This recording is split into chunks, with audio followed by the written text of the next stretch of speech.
কেনার জন্য দেয় না। কেনার জন্য দেয়নি। আমরা ব্যবহারের এই যে স্থানগুলো ঠিক মতো চিনি না সে কারণে এটা কিন্তু হয়ে থাকে।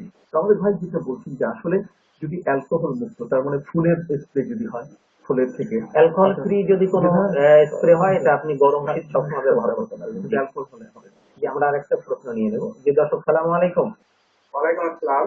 জি ভাই, আপনি কে বলছেন, কোত্থেকে বলছেন? আমি রাজবাড়ী থেকে মোহাম্মদ হায়দার মোল্লা বলছিলাম। জি হায়দার ভাই বলুন। সবাই বলা একটি গ্রামগঞ্জে দেখা যায় কিছু কিছু মুসলিম গ্রাম ওই নামাজ পড়ে ওই নয়টা লোকালে নিলাহি তালা রাস্তাটায় খেলাতে পাঁচশো এই ধরনের একটা নিয়ে আসছে। হ্যাঁ, কোরআন হাদিস ওই রাখতে নাম কিভাবে নামাজ পড়বে গ্রামগঞ্জে আমরা যারা মুসলি আছি এরা তো অনেকে জানে না এই সঠিক এটা কিভাবে নামাজ পড়ে এটা উপদেশ। জি হায়দার ভাই, আপনার প্রশ্ন আমরা পেয়েছি, উত্তর দেবো। খুব ভালো প্রশ্ন করেছেন। হ্যাঁ, কি ভালো প্রশ্ন করেছেন। আসলে হাদিসের মধ্যে কিন্তু আপনার তথ্যের একটা হাদিস আছে।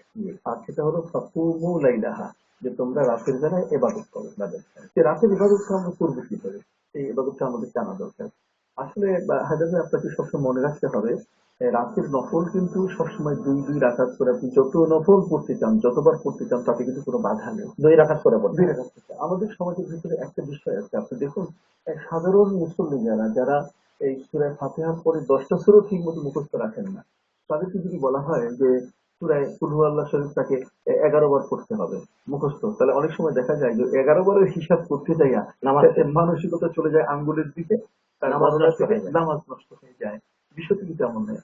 অনেক অলিয়া উলিয়া অনেক ভালো আলেমে দিন আছে বা অনেক স্মৃতিশক্তি সম্পন্ন ব্যক্তি আছেন, তাদের পক্ষে এটা সুন্দর। আর এটা অবশ্যই জায়েজ যে আপনি এক রাকাতের মধ্যে 3 বার কেন, আপনি 11 বার কুল হুয়াল্লাহ শরীফ পড়েন, কোনো অসুবিধা নেই। কারণ 3 বার কুল হুয়াল্লাহ শরীফ পড়লে এক খতমের সওয়াব পাওয়া যায় কোরআন খতমে। তো সেক্ষেত্রে আপনি দুই দুই রাকাত করে নফল নামাজ আপনি পড়তেই থাকবেন, তাতে 100 রাকাত পর্যন্ত পড়ার ক্ষেত্রে। উনি নিয়তের ব্যাপারে বলছেন যে নিয়তটা কিভাবে? আর নিয়তের শিক্ষা যেটা বলছেন, আসলে এটা একটা জাতীয় সমস্যা আমাদের সমাজের ভিতরে হয়েছে যে নিয়ত একদল বলছে যে নিয়ত দরকারই নাই, যে কাজটা করছি এটাই তো প্রমাণ করছে আমি কি করছি, আমার নিয়তের প্রয়োজন কি। আর নিয়ত কাজুল খাল, তার মানে অন্তরের পরিকল্পনাটাই। হ্যাঁ, অন্তরের দৃঢ় ইচ্ছাটাই হলো নিয়ত। এটাই আমার নিয়ত। নিয়তের জন্য নামাইতুন বলাটা প্রয়োজন নেই, কিন্তু আসলে বিষয়টা তা না। আপনি দেখুন যে কোনো একটা কাজ যখন আমরা করি ওই কাজের প্রস্তুতির ক্ষেত্রে ওই কথাটা যদি আমরা মুখে বলে নিই তাহলে এটার মধ্যে কিন্তু কার্যকরিতা বেশি শুরু হয়। সেক্ষেত্রে আমরা বলে থাকি যে মুখে নিয়ত করাটা মোস্তাহাব, এটা ম্যান্ডেটরি নয়, অর্থাৎ এটা ফরজ আবশ্যক করতেই হবে এমন কি করতেই না, হবে এমন করতে পারলে ভালো।